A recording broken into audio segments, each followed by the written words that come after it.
Hello friends, नमस्कार साथियों, स्वागत करते हैं आप सभी का अपना ऑफिशियल यूट्यूब चैनल ओम मोटिवेशन वाला। बोले तो हौसला बढ़ाओ, पहचान बनाओ।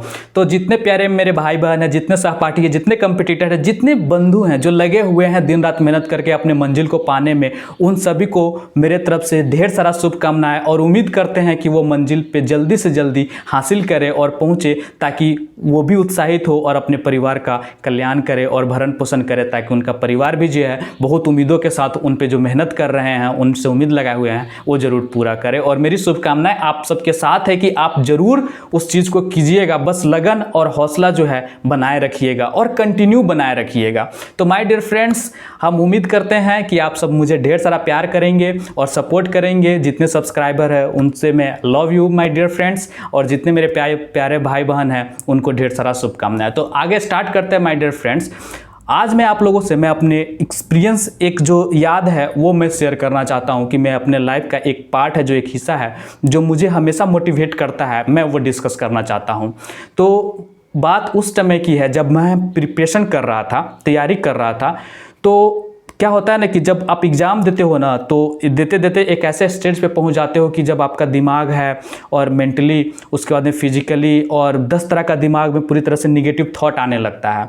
तो ये सारी चीज़ें जब मुझे आने लगती थी उस टाइम पे, तो मैं बहुत ज़्यादा डिप्रेस और ये हो जाता था। तो उस टाइम पे मुझे एक भैया जो थे वो बगल में रहते थे।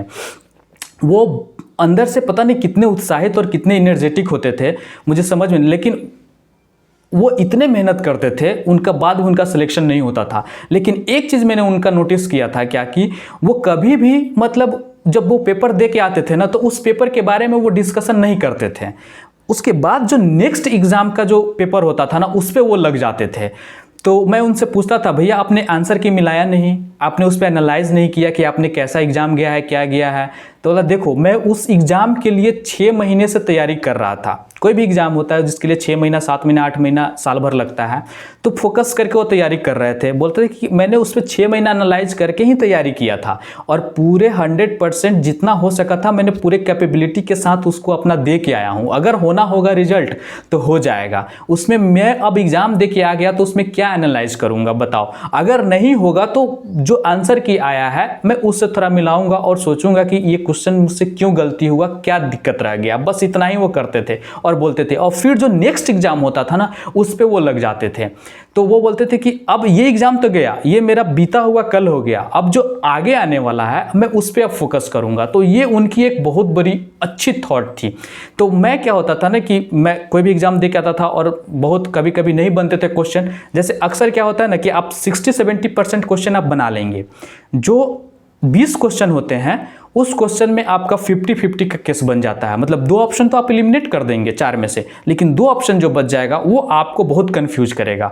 ए करे कि बी करे कि बी करे कि सी करे, इस तरीके से कंफ्यूजन क्रिएट होता था। और उसी में जो स्टूडेंट हैं जिनका तुक्का लग गया, जो सही है वो सही कर दिए और जिनका नहीं हो पाया वहीं पे मार खा जाते हैं। बल्कि वो 20 क्वेश्चन जो होते हैं, 20 क्वेश्चन आपने पढ़ा है, ऐसा नहीं है कि नहीं पढ़ा है, क्वेश्चन वो पढ़ा है, लेकिन कंफ्यूजन क्या है कि रिपीटिशन नहीं हो पाई है, रिवीजन नहीं हो पाई है, जिसके वजह से आप 100% श्योर नहीं हो। यही कारण हो जाता था। तो एक चीज़ उन्होंने बताया क्या कि आप जब कोई भी एग्जाम देके आओ उसके बारे में ज़्यादा सोचो नहीं, उसके बारे में ज़्यादा एनालाइज मत करो। जब उसका आंसर आ जाए, रिजल्ट आ जाए, तो जो पेपर आपने दे के आया अगर वो अवेलेबल है तो उस पर सोचो इसका कट ऑफ इतना गया है और इतना ही हम अटेम्प्ट किए हैं, कौन सा क्वेश्चन क्यों गलत हुआ है, उस टॉपिक पे कवर करो, उस टॉपिक के बारे में पढ़ो, ना कि उस एग्जाम के बारे में सोचो। उस एग्जाम को भूल जाओ। जो नेक्स्ट कंपटीशन आने वाला है, जो नेक्स्ट एग्जाम है, उसके बारे में सोचो कि वो मैं अच्छा से दूँ, उसमें मैं अच्छा से करूँ, उसमें मैं अपना 100% दूँ। ये चीज़ उनकी हमको अच्छी लगती थी। ये तो हो गई उनकी एक और चीज़। दूसरी चीज़ थी, वो हमेशा क्या करते थे, बैठ के पढ़ते थे। और जब बैठ के पढ़ते थे, जब उनका बैकबोन जो है पेन करने लगता था, तो वो क्या करते थे, लेट जाते थे। तो बेड पे नहीं लेटते थे, वो फर्श पे लेट जाते थे और फर्श पे ही लेट के पढ़ते थे। मैं बोलता था ऐसा क्यों? तो उन्होंने बताया क्या कि फर्श पे इसलिए लेट के पढ़ता हूँ क्योंकि मुझे ज़्यादा देर फर्श पे मैं नहीं सो सकता हूँ, क्योंकि गड़ेगा, बॉडी में क्या होता है ना, फर्श गड़ेगा, और जब गड़ेगा तो नींद टूटेगी, और नींद टूटेगी तो मुझे एग्जाम का ख्याल आएगा, और एग्जाम का ख्याल आएगा तो मैं फिर से पढ़ना शुरू कर दूंगा। तो ये उनकी हैबिट थी। और ऐसा करते करते उन्होंने 1 साल के अंदर था जो उन्होंने रेलवे में नौकरी पाया, उसके बाद में एम्स क्लियर किया, उसके बाद में NIT में भी प्रोफेसर के तौर पे उन्होंने निकाला। मतलब कम से कम 5 एग्ज़ाम उन्होंने क्रैक कर लिया। इसके बाद उनको सेटिस्फेक्शन नहीं मिली तो उन्होंने रेलवे का जॉब ज्वाइन किया। रेलवे का जॉब ज्वाइन करते हुए फिर एम्स का जो जॉब था वो उन्होंने निकाला और एम्स भुवनेश्वर में भी फिलहाल वो कार्यरत है।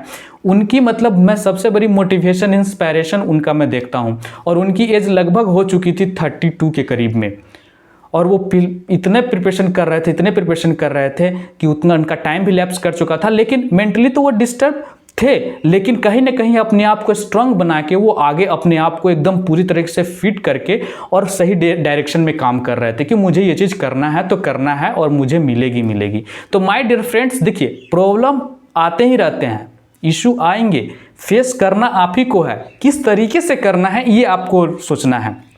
आपका माहौल कैसा है, आप किस तरीके से वहाँ फिट बैठ रहे हो, आपके दिमाग में निगेटिव थॉट आ रहे हो उसको पॉजिटिव में चेंज करने का क्या तरीका है, आप किस तरीके से फ्रेंड सर्कल बना रहे हो, कहाँ पे जा रहे हो, कितना वक्त दे रहे हो, कितना अपने प्रिपरेशन पे टाइम दे रहे हो। तो ये सब आपको ही डिसाइड करना है, दूसरा कोई डिसाइड नहीं करेगा। अगर ये सब आपने डिसाइड कर लिया, जितना सोच लिया, तो आपको 100% मंजिल मिलेगी। किसी को 1-2 साल में मिल जाती है, किसी को 3 साल में मिलती है, किसी को 4 साल में मिलती है। लेकिन अगर उस बंदे ने कंटिन्यू प्रैक्टिस की है, कंटिन्यू करते आ रहा है, तो मैं लिख के देता हूं, मैं पूरे अपने भरोसा और मैं अपना जीता जागता उदाहरण दे सकता हूं कि उसको मंजिल जरूर मिलेगी। एट द लास्ट टाइम 100% वो सक्सेस होता ही होता है। तो माय डियर फ्रेंड्स, मैं उम्मीद करता हूं कि आगे मैं इसी तरह से आपका हौसला अफजाई करता रहूँगा, बढ़ाता रहूँगा और जितना हो सके उतना मोटिवेट करता रहूँगा। बस आपसे एक विनती है, रिक्वेस्ट है, जितने मेरे प्यारे भाई बहन हैं, अगर आप मेरे चैनल पर नए विजिट किए हैं तो प्लीज़ सब्सक्राइब कीजिएगा, लाइक कीजिएगा और शेयर ज़रूर कीजिएगा, ताकि मुझे भी मोटिवेशन मिले और एनर्जेटिक हूँ, ताकि आपको और एनर्जेटिक बनाते हुए आगे बढ़ते रहूँ। तो thank you my dear friends, धन्यवाद। जय हिंद, जय भारत।